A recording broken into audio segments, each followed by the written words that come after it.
This week, I am joined by a special guest as we talk all Dragon Ball Super on this holiday edition of the Big Eyes podcast.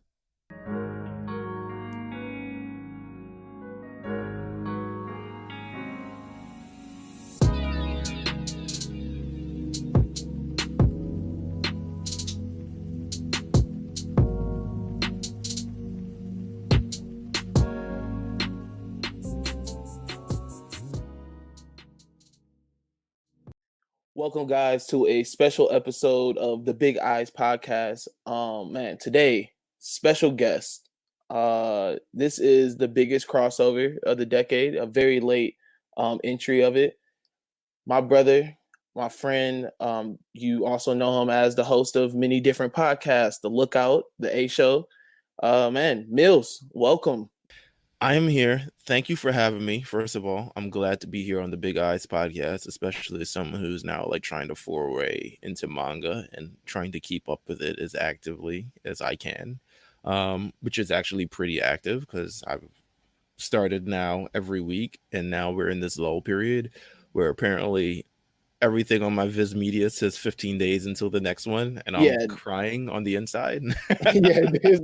yeah, I saw that the other. I was like, God dang, like 15 days till. I'm like, what am I gonna talk about? Like, everything's just on hold right now. So Here's what you can talk about. You can talk about everything you don't talk about on this episode. because we are definitely dedicating this episode to what we know best, what the a lookout slash Big Eyes podcast collaboration is going to be, and that's Dragon Ball and Dragon Ball Super. Dragon Ball Super has been, first of all, the fact that it's not back yet in anime form is still upsetting to me. It's actually still upsetting to Jeff too. I'm sure if Jeff will hear, he would let you know that it's also upsetting to him. Yeah, I'm pretty sure Jeff is sitting meditation style somewhere, just like waiting, like he's getting his chi up for when it actually returns. Oh, easily. We're 100% doing that. And we're fully prepared, especially with the lookout. If you listen to the lookout on Tuesday earlier this week, you'll know that we had a big announcement that the lookout will not only just be a Dragon Ball podcast anymore, we will be covering all animes, we will be covering all sagas. We'll still do it in the saga format. I think because it's just cool to chop things up in that sort of fashion and be able to zip around a lot of different things. But we'll be covering all types of anime, so it should be fun there. But we are mostly been waiting on Super to come back. Like, I'm not even sure if this would have happened this quickly if Super was already back. But Yeah, here we are. We've both been keeping up with the manga and seeing all the events that occur and realizing that this arc that we're currently in, which is, I believe, the Galactic Patrol Prisoner or Galactic Prisoner Patrol or something, the GPP. yeah, the GPP. Yes, uh, this, um, this arc is definitely all about 12 and Galactic 12. So, I you know, how are you overall right now? How are you just feeling about the arc and like just more like the villain and like overall, how are you feeling about this arc? I think just in general, I like where it's going. It's surprisingly longer than I thought it would be. Considering, I mean, these are still mangas, so it's kind of like, okay, I get it. Considering now, like, I've just started getting into mangas more so as I started with the lookout because I wanted to make sure I know what the hell I'm talking about, considering I'm, getting in, foraying into this kind of community that I'm kind of new to. Jeff is kind of real, been exposed to for quite some time. I'm kind of new to it. I'm reading up on a whole bunch of stuff to get context and a lot of different things. But this is going long. Like, this is going much longer than I thought it would be. And it's getting interesting. I'll say that, especially as now I love the parts thus far that we've seen with like the new Namek and then the new villain, kind of getting a preview of the new villain before we get the full on fight. Like, and then, just creating them taking a step back from the whole, okay, yeah, this is a new villain thing, but they kind of cool things down for the last few chapters and taking a step back and was like, okay, we're preparing for something, but in the meantime, here's your favorite B-sides also Yeah, falling short definitely. of being great once again. Yes, it is definitely one of those things where they they give the B B side characters, the other Z fighters, they give them like a slight moment of shine, and then Yeah. you're just like, okay, let's really back in. Like, remember who you are. Like, hold on. Yeah. You're not Vegeta and you're not Goku. So Yeah. I mean, I think even they make it explicitly known, even the characters themselves, that they're also waiting for Vegeta and Goku. So we don't have to feel particularly bad for admitting that we're also waiting for Vegeta and Goku, because I think everyone is in on the joke at this point. Like, yeah, we pretty all much. know Krillin, Piccolo, and Gohan, unfortunately, aren't going to be the saviors of this arc. Um, and I think it couldn't be even more clearer than with this chapter. Yeah, pretty much. So this chapter starts off like it pretty much picks up where that cliffhanger left off, where we're wondering who is this Mirror's character, because you see Whis and the Grand Priest, they're talking. This is the end of last chapter. No, they're kind Whis pulls up on the Grand Priest and was like, yo, what's up with Mirrors? And Yeah. it kind of ends like that. And so this chapter picks up right back off, and we figure out that Mirrors is an angel, or an angel in training. Hmm. Weiss was snitching, big snitching. Oh yeah, he definitely was. He put up quick though. Like He he was like, "Y'all sure he able to do this? Because he about to like fight with people, and he not supposed to be doing that." I just wanted to check because I know I'm not supposed to be doing that, so I want to make sure he can't do it either. Because if this is what we're doing, then it's the whole. Then I didn't sign up for the right angel, Dad. yeah, he it was like his training program is way different. This is He definitely gets one to of be a those. cop in his spare time, and I'm up here like making sure a cat gets his 39 years of rest. Like, This is definitely one of those things where it's like you have you see your parents act way different with your younger siblings, of course, and you're just like, yo, like what is this? Like, you did not let me do this when I was at like this age. Now oh yeah, all of a sudden we're all cool and this is all good willy nilly. So he definitely pulled up and he definitely snitched on on Mirrors, because we figure out a little bit more about the angelic law mm-hmm. of they have to stay completely neutral in terms of just the affairs of man and all these things. But Beerus is definitely pushing that line. First of all, becoming a police officer, which you can't really be like You're you not can't be supposed to neutral. really be biased when you're an angel. You're kind of supposed to let things happen, but by, Yeah, by virtue of being on the side of justice, as what they determine. I mean, justice at this point, when it comes to an angel, is very like, uh, what's the right word? I think it's very, hmm. I guess it's based on a matter of opinion and a perspective and kind of how you look at it. It's subjective. yeah, That's the word I wanted to use. It's subjective when you're an angel, but when you're a galactic patrol officer, it's like there's clearly lines between good and bad, and you're clearly crossing those lines by interfering with a whole bunch yeah, of fate that's happening. yeah, definitely. And and we even see in a previous chapter him like stop a crime, like him, intervene. And so it's yeah, it's weird to see him have to be an angel, and then this is the cover that he chooses of you know having to be being a galactic patrol officer, where it's you obviously have to defend good and stop evil. Yeah. And very very weird choice by him to this is the profession that he wants to choose as his cover.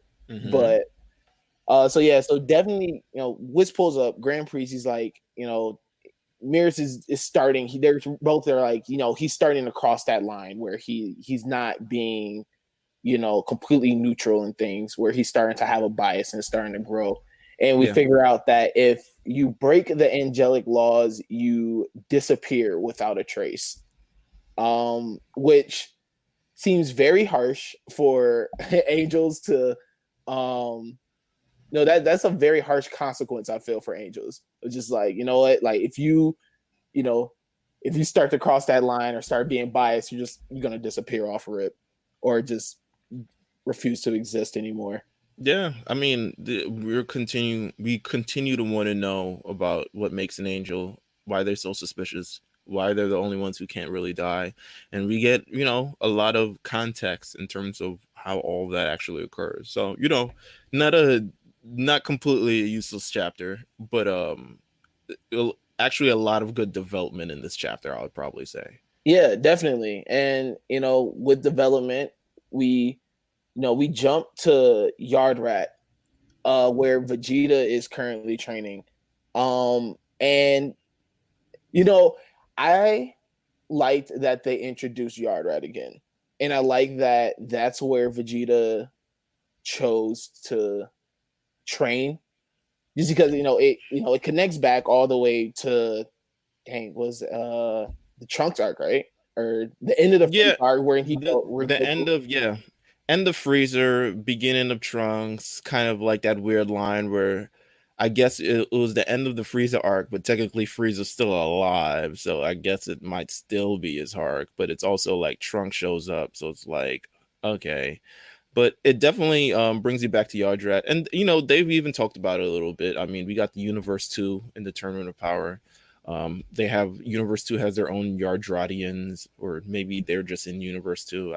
I clearly can't keep up at this point, but I like that they bring it back as well. I'm not sure. It to me, it's still very like, huh? I wonder why he chose that. Um, Out of all places, did he just want to learn instant transmission? Is there something about Yardrats that he knows that we don't know particularly? Um, but it was interesting that he chose that place, and just interesting in general, because I think one thing that has distinguished Super from a lot of other arcs, and we've been covering Dragon Ball Z on the Lookout thus far, is that Vegeta actually is taking training from other people instead of training by himself. So for him to go out and reach out these places and actually have the wherewithal to discipline and all the other stuff and being trained by people, to me, is just like leaps and bounds of where he was at before. Yeah, definitely. And one other thing is, like, they keep. I think one reason why they probably chose Yard Rat is to keep this thing between Vegeta and Goku of this competition of, I'm trying to Vegeta's goal still is to be better than Goku. Mm-hmm. And for him to go somewhere where Goku has trained and, in a sense, outperform him there is kind of still tying into that. But one thing I do like that they are doing is Goku's and Vegeta's transformations, I guess you can say, Mm-hmm. are now on different paths, Yeah. because Vegeta has accepted there's some things that he's probably not gonna be able to, like, they're not gonna give Vegeta Ultra Instinct, and he's even admitted to, like, I probably won't be able to do that.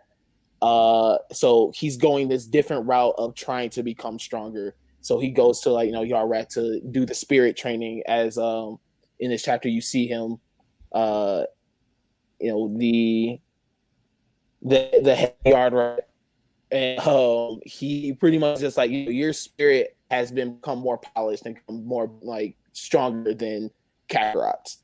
And you see that moment of Vegeta's being like, well, yeah, no, of course, like, of course my spirit is going to be better. I'm cut from a different cloth than Goku. Yeah.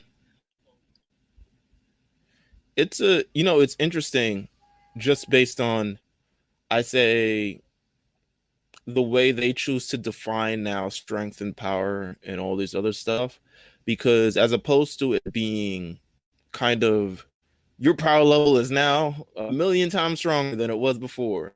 They're like, oh, now your spirit is stronger. Now your resolve is stronger.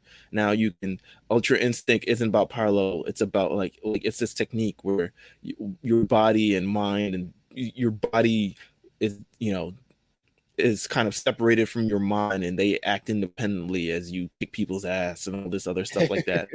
And it's interesting how they are finding kind of new ways to employ different techniques and change the power scale from what it was in Dragon Ball Z. Was essentially like, if your power level was higher, you were essentially stronger, faster, smarter, all types of different things.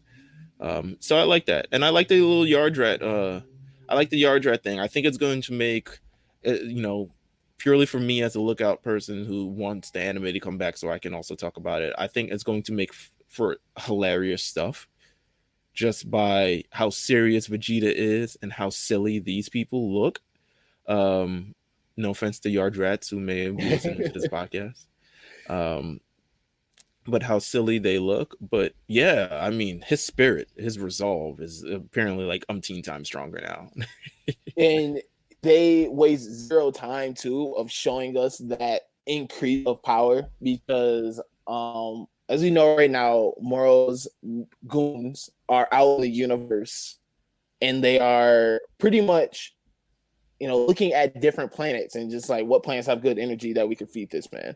Yeah. So Moro's goons, they pull up on Yard Rat, and immediately you see Vegeta in a battle against one of them named Yuzan, and off rip, first move, Vegeta Vegeta shoots a blast, and even he's surprised about how much power he is like outputting in this. Oof. He has this moment where he got the finger gun going. Right. Energy Galagon ball. on Extendo, my God. Oh. Yeah, I know, right? He had the extension clip on it. He had the red boom on it. Like, he came in there with just a dusty little, when he first pulled up. And then now, he pulls up and the energy ball is ridiculous. He's just like, "Oh, what is this? Like, this is overkill." Like, even for me. Yeah. So, and you just automatically offer him, you see the increase in power of Vegeta. And even, it's such a, I think Vegeta is surprised because he's just like, I think it's more so just like, dang, just even if I cleaned up my spirit a little bit, this is how much more power I can output. Mm-hmm. And yeah, I think his time on Yara is definitely showing off. Is showing off, and you get this cool little battle where you get to just see his growth and how much further he has progressed ahead, and he hasn't even learned any special technique yet, as they have said. This is just straight off pure, just getting his chakras realigned. He's on his, he's there listening to Janae Aiko, doing whatever they do on Yard Rat. I don't know what psychedelics they're giving him, what special herbs and teas, and you're just seeing just how that little tweak is now going to set him far ahead than where he was before. And probably most importantly of his growth, he didn't kill anybody. Oh, he did it. He did not. Yeah. I think in any other circumstances, he would have murked them he would have discovered he got new power, would have been talking wild crazy, and then he would have murked them and smiled about it. He didn't kill anyone. I mean, unfortunately, they killed themselves. But he didn't kill anyone. Their death was so like it was so self-inflicted.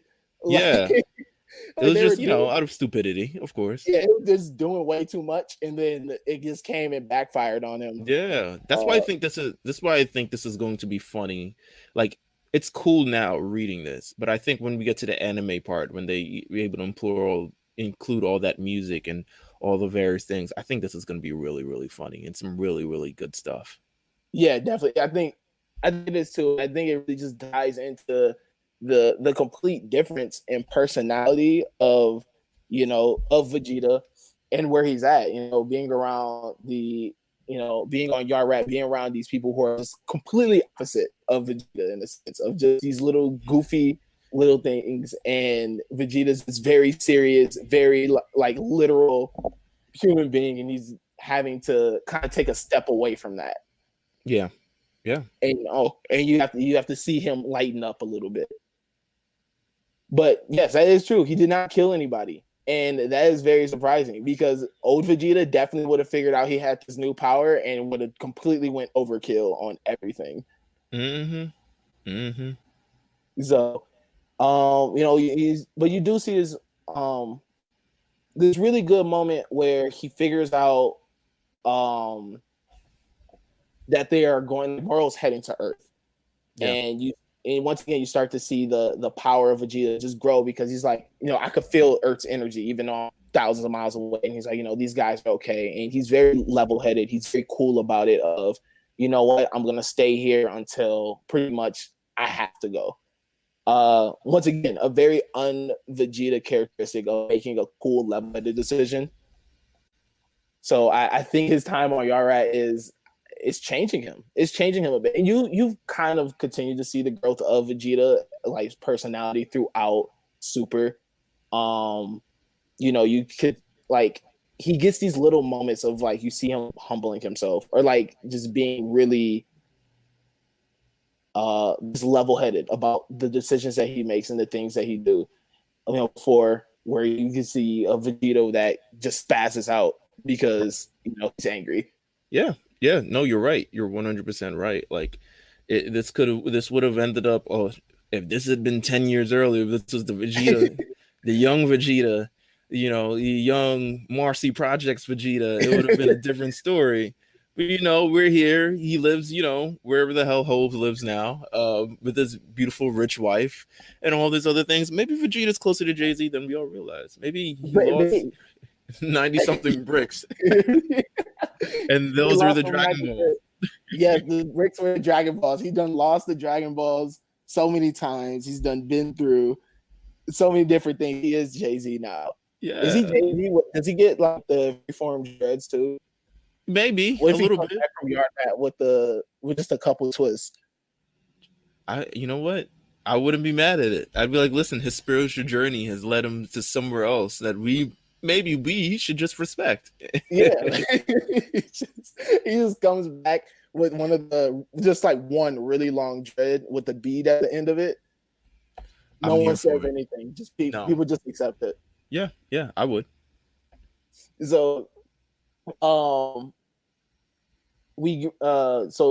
after that, we get a quick glimpse into what Moro is doing right now, and he senses Vegeta's energy, and he kind of senses what's going on. He's like, oh, he starts getting excited. He starts being like, oh man, these guys are growing.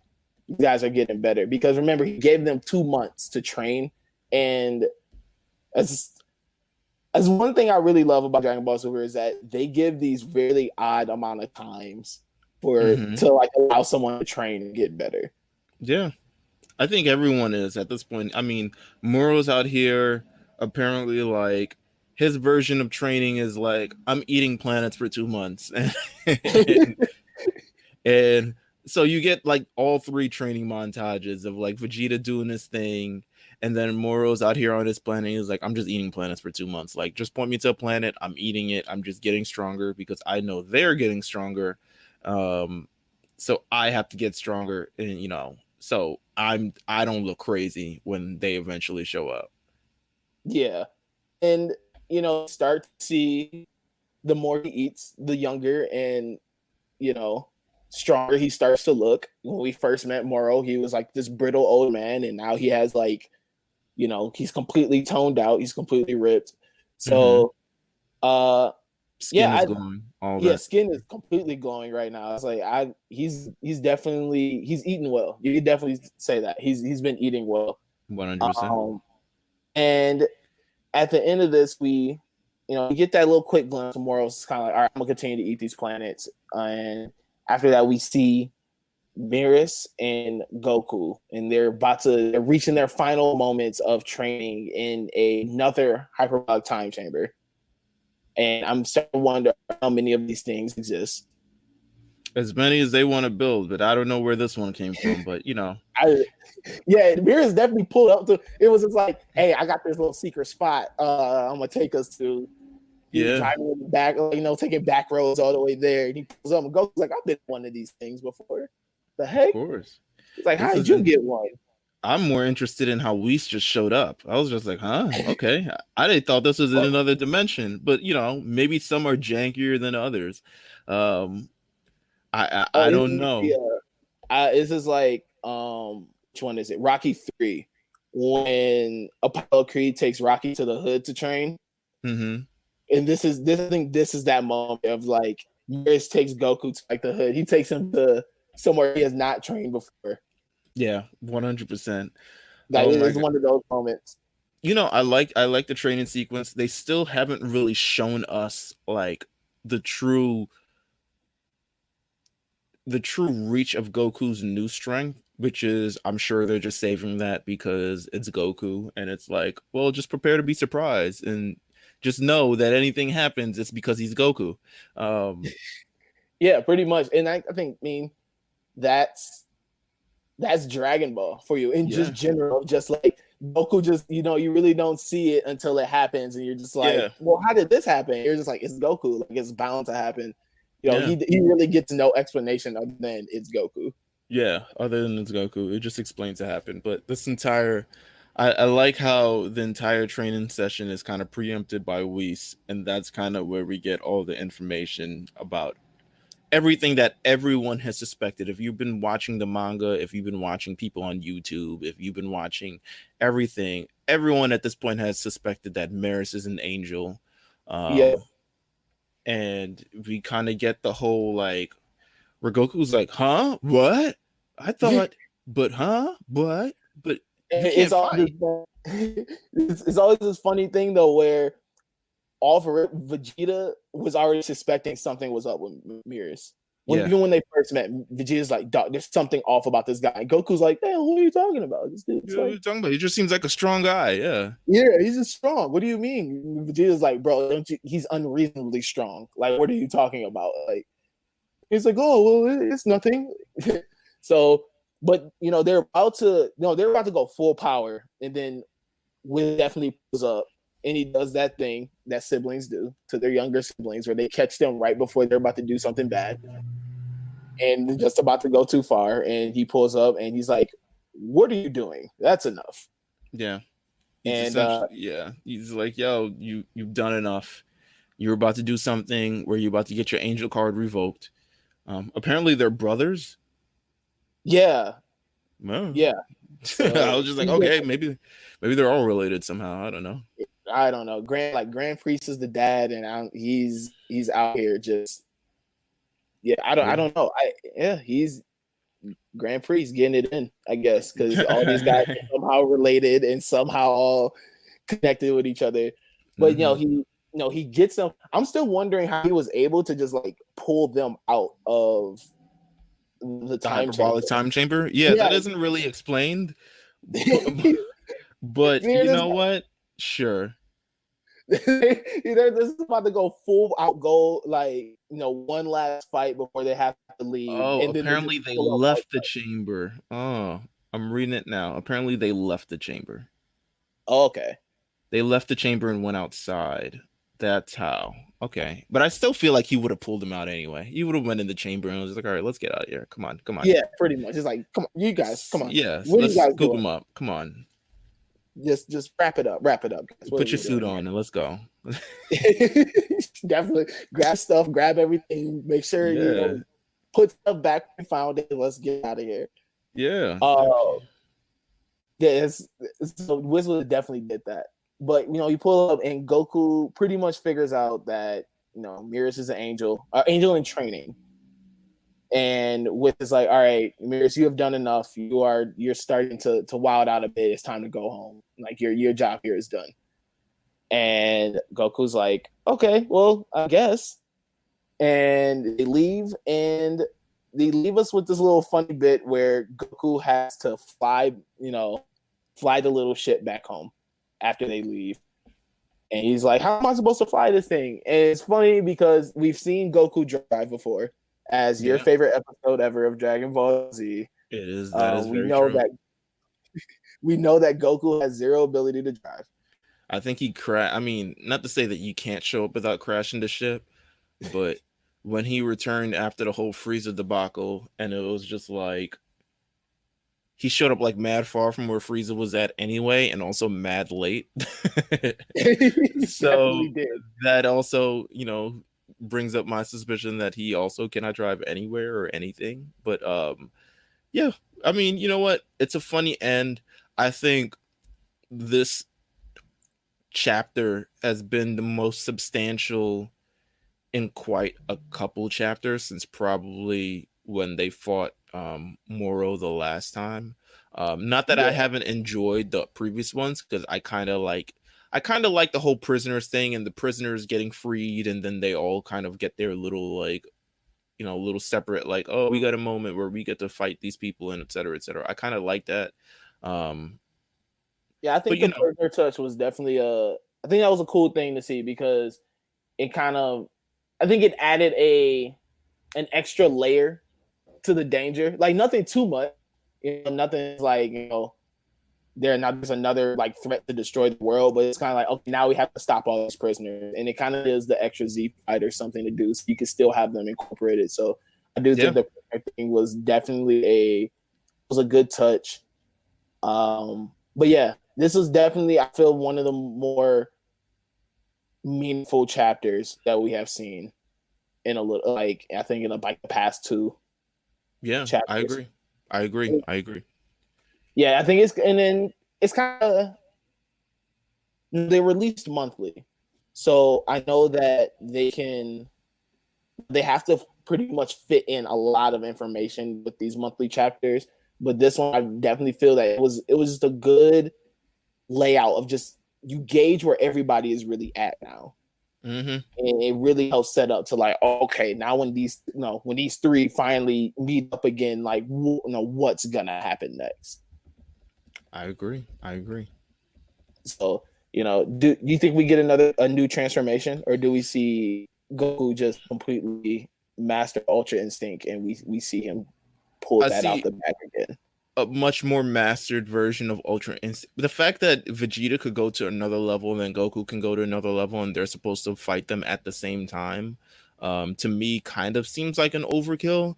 But also, I feel like one will reach before the other, Vegeta, um, and then one will be in much more trouble than the other, Vegeta, and then one of the others will show up and kind of even the odds and potentially save the day, Goku.